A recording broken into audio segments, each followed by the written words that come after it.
আসসালামু আলাইকুম রহমতুল্লাহ বরকাত। প্রিয় বন্ধুরা, আজকে আলোচ্য বিষয় হয়েছে মোনাফিক। মোনাফিক একটি আরবি শব্দ, যার বাংলায় অনেকগুলো শব্দ আছে। তার ভিতরে উল্লেখযোগ্য কয়েকটা শব্দ আমাদের কাছে খুব পরিচিত এবং ব্যক্তি এবং সমাজের কাছে এবং আশেপাশে সবার কাছে। প্রথম শব্দটা হয়েছে ধান্দাল, দ্বিতীয়টা হয়েছে বাটপার।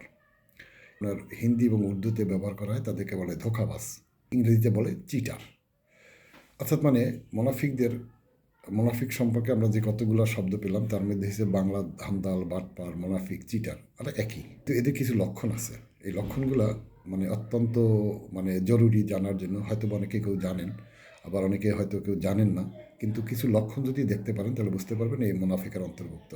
যেমন ধরেন, এরা তাদের প্রথম যেটা লক্ষণ, সেটা হচ্ছে সবসময় তারা ওয়াদাকে ভঙ্গ করবে। যেভাবেই বলেন, সে ওয়াদা ভঙ্গ করবেই। ওয়াদা ভঙ্গকারী মোনাফেকদের প্রথম লক্ষণ। আর দ্বিতীয় যেটা লক্ষণ, সেটা হয়েছে আপনার সে মিথ্যা কথা বলবে। কথার ভিতরে সলসাতুরি, চতুরতা, মিথ্যা কথা এসে বলবেই। অর্থাৎ সেও মোনাফেক।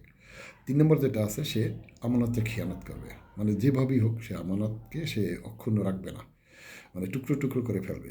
সেটা হতে পারে কথার আমানত, হতে পারে সম্পদের আমানত, হতে পারে ইজ্জতের আমানত। যেভাবেই হোক সে আমানতকে সে খেয়ানত করবেই। আরও যেটা আছে, সে গীবতকারী। অর্থাৎ আমরা যেটা মুনাফিকের লক্ষণ হিসেবে যেটা পেলাম, সেটা হয়েছে সে ওয়াদা ভঙ্গকারী, সে মিথ্যাবাদী, সে আমানত খেয়ানকারী এবং গীবতকারী। আল্লাহ সুবহানাহু ওয়া তাআলা গফুরুর রাহিম। এই যারা মুনাফিক আছেন, এদের শাস্তি অনেক চরম। যেমন সে বলছেন, জাহান্নামের সর্বনিম্ন স্তর হয়েছে মুনাফিকদের। আর আল্লাহ সুবহানাহু ওয়া তাআলা গফুরুর রাহিম।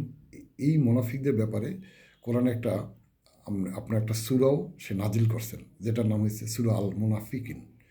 তো আমাদের আশেপাশে যারা এই মুনাফিকরা জড়িত আছে, আমাদেরই পাশে আছে, অক্টোপাসের মতো আমাদের সহচর হিসাবে কাজ করে। আপনি এদেরকে যদি ফাউন্ডেট করতে পারেন, খুঁজে বের করতে পারেন, বা আপনি যদি এদেরকে খুঁজতে পারেন, তাহলে হয়তো প্রতিরোধ করেন আর না করেন, কিন্তু একে চিনতে পারবেন যে এ আসলে মুনাফিক।